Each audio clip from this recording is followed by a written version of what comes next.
দিনটা সকাল থেকেই মেঘলা। দুপুরের দিকে বেশ এক পলসা বৃষ্টিও হয়ে গেল। তারপর আর বৃষ্টি নেই বটে, কিন্তু আকাশ মেঘে দমদম করছে। এমন দিনে মনে একটা কি করি ভাব হয়। দু একখানা বিলেতি ম্যাগাজিনের বই উল্টে পাল্টে দেখছি। এমন সময় দরজায় কড়া নড়ে উঠল। উঠে গিয়ে দরজা খুলে দেখি কিশোরী সে। এই বর্ষার দিনে বাড়িতে বসে কি করছো? কি আর করবো, ওই দুটো বই নিয়ে এদিক ওদিক করছি। না, শোনো, আর বসে থেকে কাজ নেই। যা হোক জামা তামা একটা কিছু করিয়ে নাও। চলো তারানাথ তান্ত্রিকের বাড়ি থেকে ঘুরে আসি। আর কিছু না হোক, তুই একটা আজব গল্প তো শোনা যাবে। তারানাথের কথা যে আমার কেন আগে মনে পড়েনি তা ভেবে অবাক লাগলো। বললাম বসো, ধুতিটা বদলে নেই। পথে বেরিয়ে বললুম, আজ আর ট্রামে উঠে কাজ নেই। ওই 8 পয়সা দিয়ে বরং সিগারেট কেনা যাবে। এটা মেরে দিই, চলো।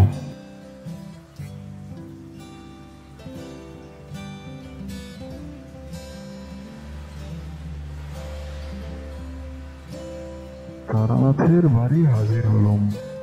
দরজা খুললো তারানাথের মেয়ে চারি। আমাকে দেখেই বলল, বাবু, আজকে আমার লেজের ডিজাইন আনতে ভোলেননি তো?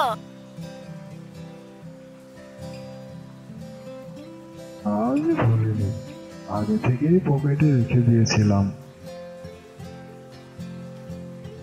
চারির হাতে দিতে চারি বলল, আপনারা, আমি বাবাকে ডেকে দিচ্ছি। খবর পেয়ে তারানাথ খুব খুশি হয়ে বেরিয়ে এলো। বহুদিনের মধ্যে তারও এমন একনিষ্ঠ শ্রোতা ও ভক্ত জোটেনি। গল্পের লোক সকাল মর্ম বলছে। তক্তা বসে বসতে বসতে তারানাথ বললে, তারপর হঠাৎ যে ভালো লাগছিল না, তাই চলে এলাম। একখানা গল্প হবে নাকি ঠাকুরমশাই?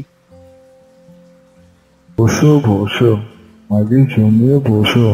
কি খাবে বলো? এই চারি, এদিকে শোন দেখি একবার। চারি ভিতর ঘর থেকে আসতে তারানাথ বলল, না দেখি, চট করে তেল, কাঁচা লঙ্কা, নুন দিয়ে মাখানো মুড়ি নিয়ে আয়, পরে চা দিবি। বেশ কিছুক্ষণ পরে চারি তেলে মাখা জলে মুড়ি নিয়ে এলো। খেতে খেতে হঠাৎ কিশোরী বলল, আচ্ছা, তান্ত্রিকের আর কাপালিকের মধ্যে পার্থক্য আছে কিছু? আর আপনি কখনো কাপালিক দেখেছেন? হ্যাঁ, পার্থক্য আছে বই কি, তবে তোমাদের সেসব বোঝানো কঠিন। অনেকদিন বাদে মনে পড়ে গেল। এখনো সে কথা ভাবলে গায়ে কাঁটা দেয়। তা এই ঘটনা কি মধুসুন্দরী দেবীর ঘটনার আগের? এই আমার ভবঘুরে জীবনের প্রথম দিকেই ঘটেছিল। তখনও আমি বীরভূমের মাতু পাগলিকে দেখিনি। কে চারি, চা এনেছিস? দিয়ে দেখি। নাও হে, চা খাও। আমরা চায়ে চুমুক দিতে লাগলাম। তারানাথ বলতে শুরু করলো, এখন আমার বয়স 22 কি 23। বাড়িতে আর ভালো লাগে না। আমাদের গ্রামের বাঁধানো বটতলায় এক বিচিত্র সাধু এসে বাস করছিলেন 7-8 দিন। সামনে ধনী জ্বালিয়ে বসে থাকতেন। অনেকেই তার কাছে গিয়ে দুধ, ফলমূল দিয়ে আসতো। কিছু জানি না, আমার কোনো ক্ষমতা নেই, ভগবানকে ডাক। কখনো ভ্রম দেখিয়ে ভক্ত জোগাড় করার চেষ্টা করেনি। কেউ বেশি বিরক্ত করলে বলতেন,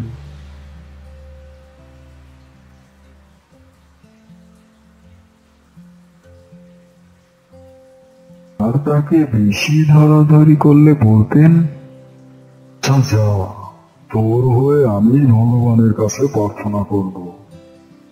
এই সততার জন্য আর কারো কাছ থেকে কোনো পয়সা না নেবার জন্য সাধুর উপর আমার কেমন জানি একটা আকর্ষণ জন্মালো।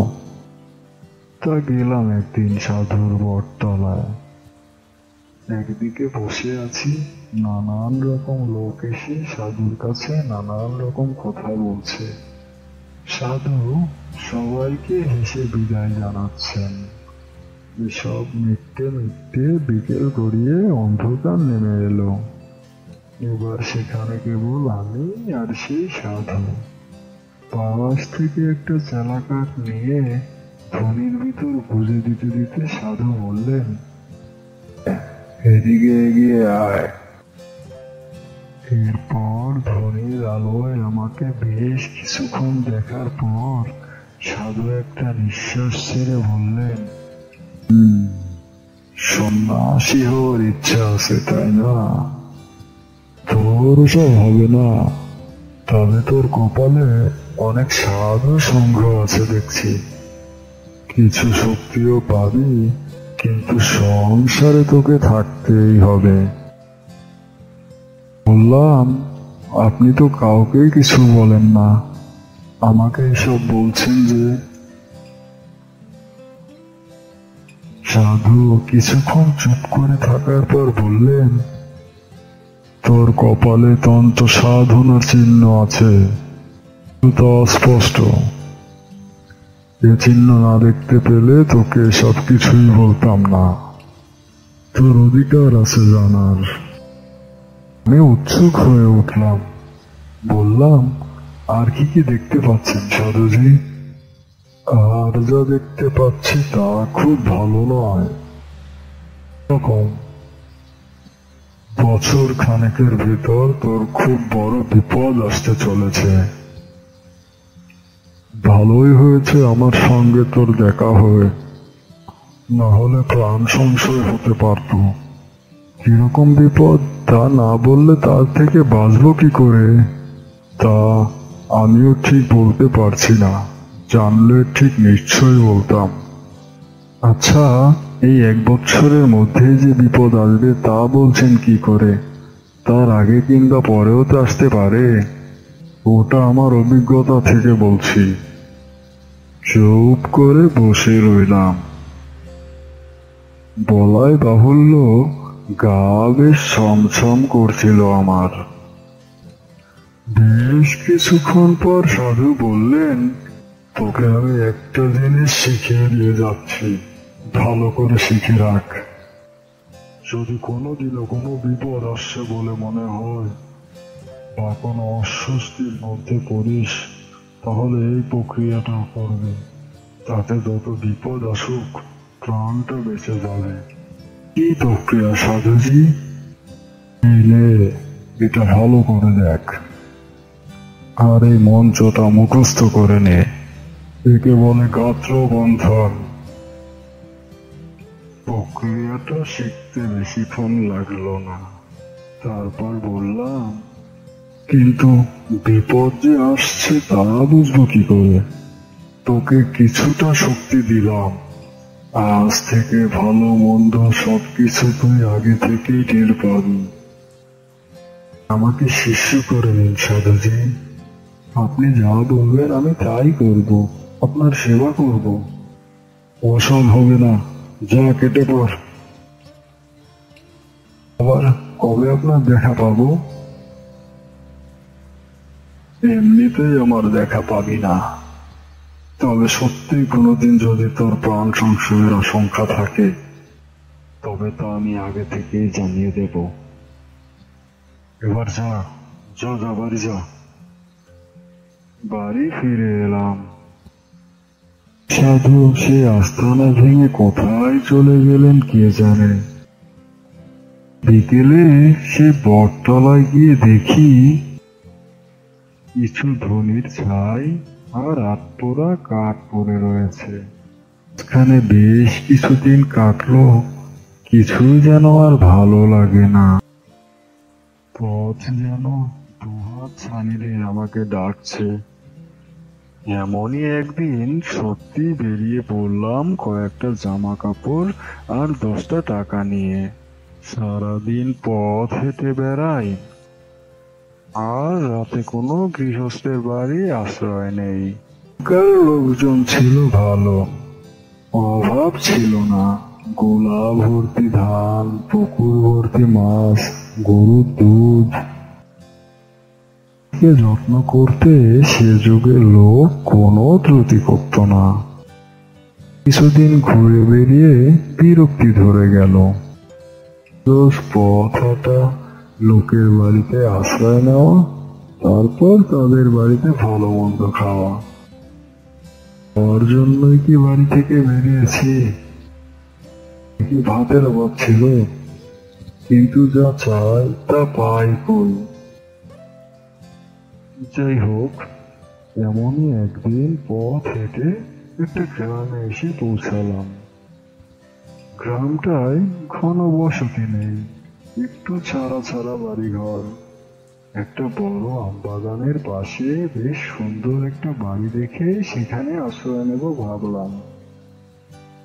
সুন্দর বলতে পাকা বাড়ি নয়, টালির চালের ৮-১০খানা ঘর, মাঝখানে উঠোন, বিরাট ধানের গোলা, একপাশে গোয়ালে কখানা গরু বসে বসে জাবর কাটছে। আমি উঠোনে পা দিতেই ও বাড়িতে শঙ্খধ্বনি বেজে উঠল।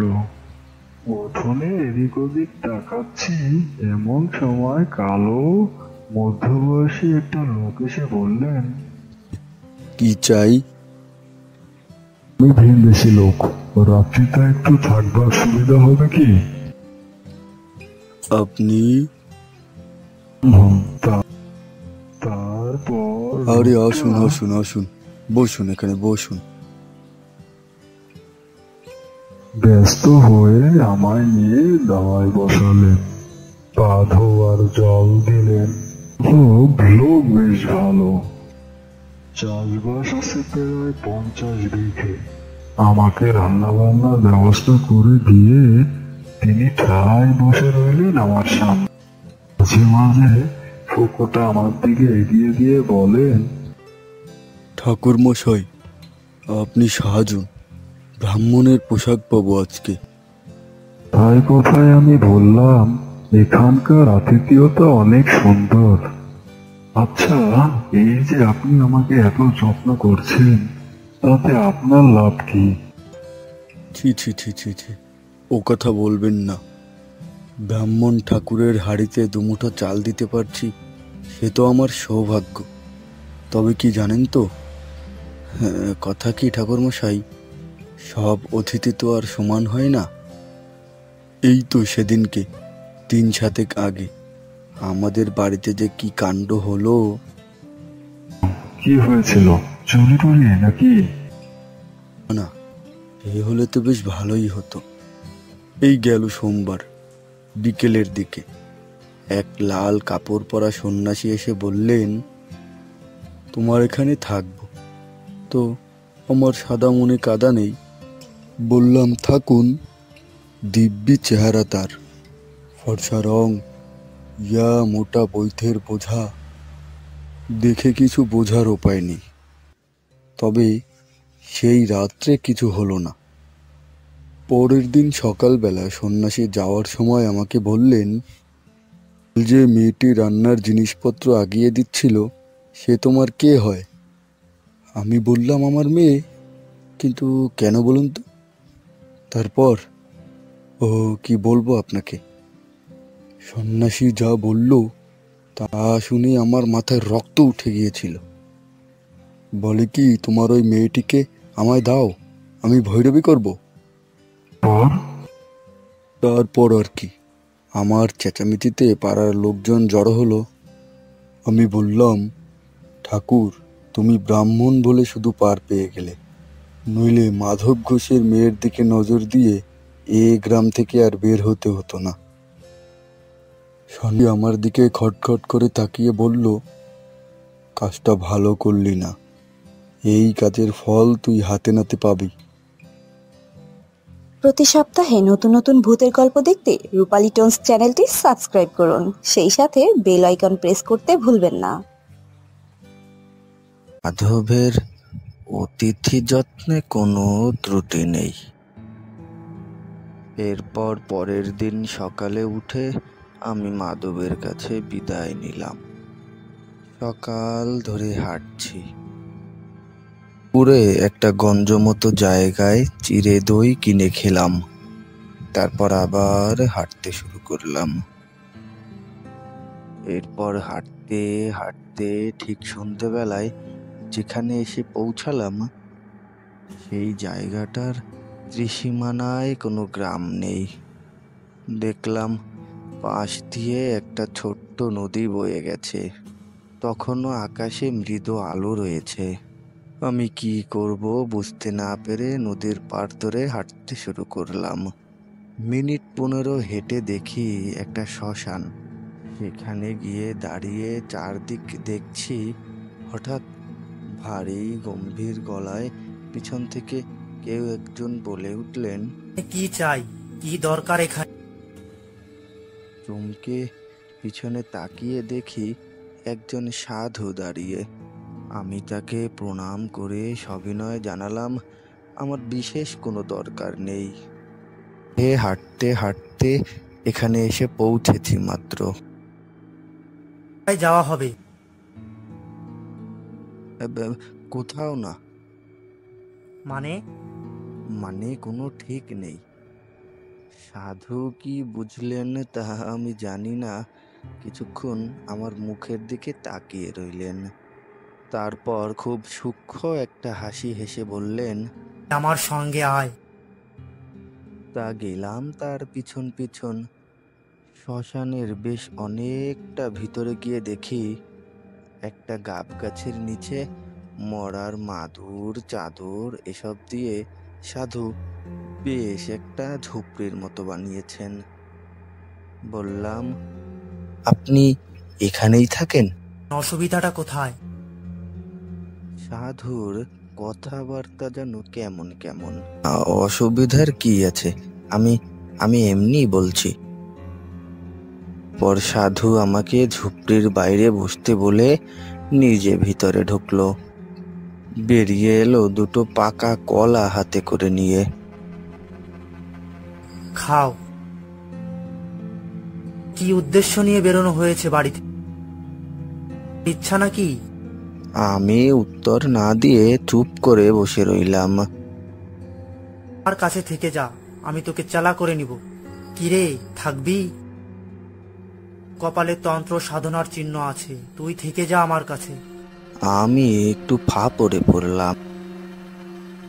সাধুকে দেখে আমার তেমন ভক্তি হয়নি, বরং কেমন একটু অস্বস্তি হয়েছে। সহজে নিজের চেলা করে নিতে চায় বলে সেই ভাবটা আরো বেড়েছে, ভয় কমেনি। সাধুরা কখনো অতি সহজে শিষ্য করতে চায় না কাউকে। অবশ্য আমার আর চিন্তা কি। দিন বললাম, ঠিক আছে থাকবো। আমি একটা বিশেষ সাধনা করছি, এটা সম্পূর্ণ হয়ে গেলেই তোকে আমি দীক্ষা দিব। ধনা? হা হা হা হা। সে আছে, সময় হলে জানাবো। সাহায্য আমার দরকার হতে পারে। গেলাম সাধুর কাছে। এইভাবে 2-4 দিন কেটে গেল। ধীরে ধীরে আমি বুঝতে পারি এই সাধু একজন কাপালিক। একটা মরা চড়ুই পাখি এনে তার পেট চিরে নাড়ি ভুঁড়ি বের করে তাকে একটা সরায় ঢেকে অন্য আরেকটা সরা উপর থেকে চাপিয়ে একটু আটা মেখে সরা দুটোর মুখ বন্ধ করে দিলেন। জিজ্ঞাসা করলাম, এই দিয়ে কি হবে? আছে, এই নাও, এটা নিয়ে গিয়ে 1 ঘন্টা ধরে পোড়াও। ঠিক এভাবে 3 দিন ধরে পোড়াবে।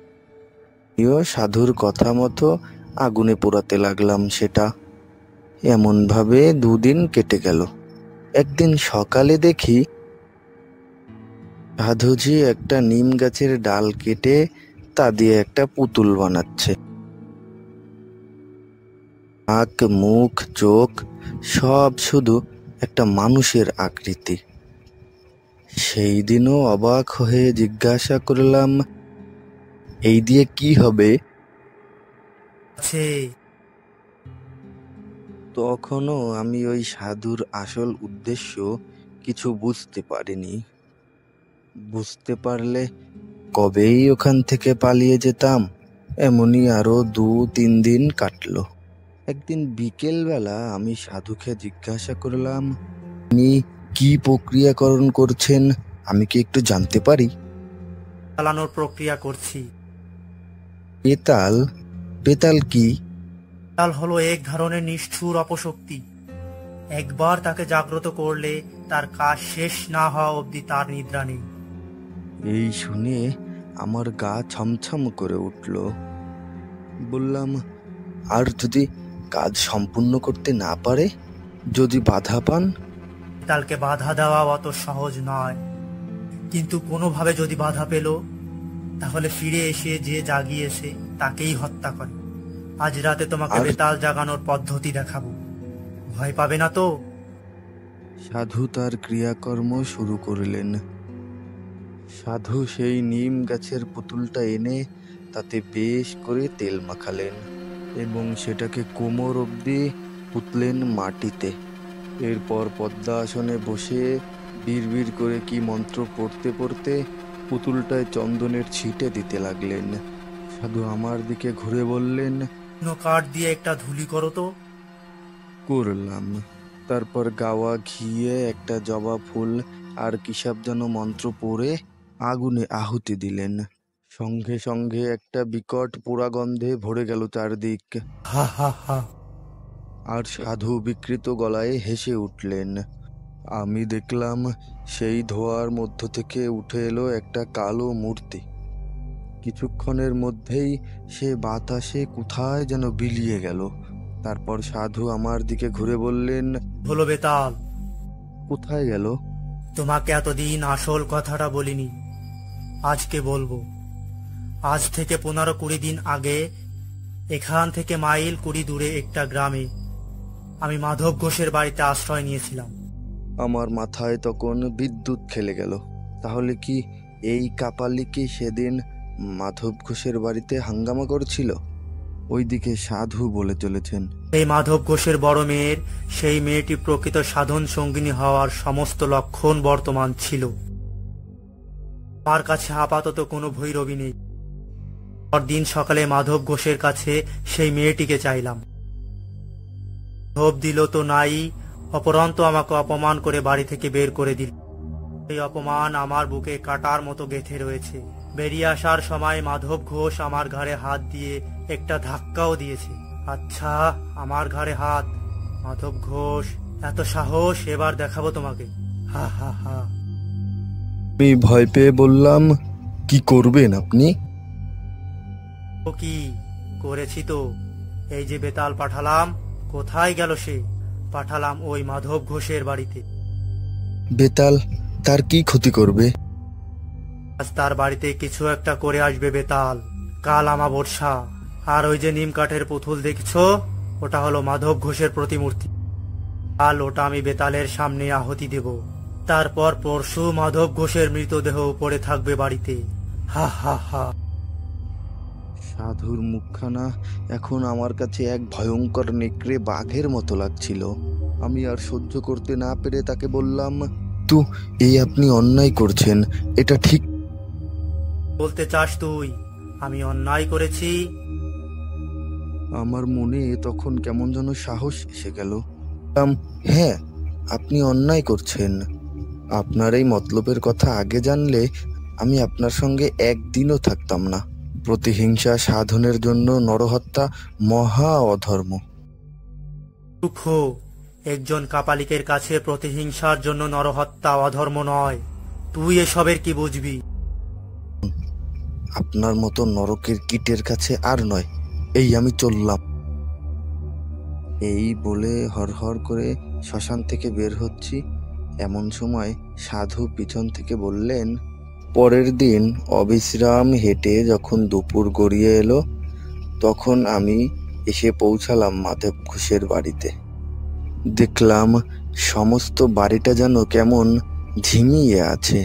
আমি উঠোনে দাঁড়িয়ে ডাক দিলাম, বাবু, মাধব বাবু। মাধব ঘর থেকে বেরিয়ে এসে আমাকে প্রণাম করে বলল, মশাই, আপনি এসেছেন? যেন একটু বল পেলুম। স্বয়ং ঈশ্বর আপনাকে পাঠিয়েছেন ঠাকুর মশাই। হয়েছে?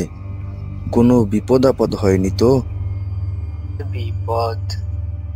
গতকাল রাত্রিরে আমার 2খানা গাই গরু মরে গেল ঠাকুর মশাই। কাল থেকেই আমার মেয়েটার খুব জ্বর। এসব তো ভালো কথা নয় ঠাকুর মশাই। আপনি এসেছেন, ভালো হয়েছে। ব্রাহ্মণ মানুষ ভিটে বাস করলে আমার ভয় কেটে যাবে। ছিলাম সবই, কিন্তু আমার কি করার আছে বুঝতে পারলাম না। মাধবের আকুতি মিনতি দেখে আমি থেকে গেলাম তার বাড়ি। এখন বিকেল বেশ গাঢ় হয়েছে। একটু বাগানে ঘুরছিলাম, হঠাৎ মনের ভিতরে কেমন যেন একটা অনুভূতি জেগে উঠল। মনে হলো আমার মারাত্মক কোনো বিপদ ঘনিয়ে আসছে। এই অন্ধকারে বাগানে দাঁড়িয়ে হঠাৎই আমার বুক যেন কেমন হিম হয়ে গেল। তাড়াতাড়ি ফিরে আসতে গিয়ে দেখি কিছুটা দূরে একটা আম গাছের পিছনে কেউ যেন দাঁড়িয়ে আছে। আর একটু হলেই ভয়ে চিৎকার করে উঠতাম, কিন্তু ততক্ষণে যে দাঁড়িয়ে আছে তাকে আমি চিনতে পেরে গিয়েছি। আমাদের গ্রামের বটতলার সেই সৌম্যমূর্তি সাধু, যিনি বলেছিলেন আমার বিপদ ঘনিয়ে এলেই আমাকে দেখা দিবেন। তাহলে তাহলে কি সত্যি আমার আজ সেই বিপদের দিন এসেছে? দূর থেকেই আমি সাধুকে প্রণাম করলাম। দূর থেকেই সাধু আমাকে হাত তুলে আশীর্বাদ করলেন। তারপর হঠাৎই কোথায় যেন মিলিয়ে গেলেন। ঘরে ফিরে এসে মাধবকে সবটা বললাম। দেখো মাধব, আজ তোমার আমার দুজনেরই বড় বিপদ। কি বিপদ সেটা আমি তোমাকে বলবো না, তোমার জেনেও কোনো কাজ নেই। তবে আজ তুমি বা তোমার বাড়ির কেউ বাড়ির চৌকাঠের বাইরে পাও দেবে না। আর আমাকে 1 ঘটি জল এনে দাও তো।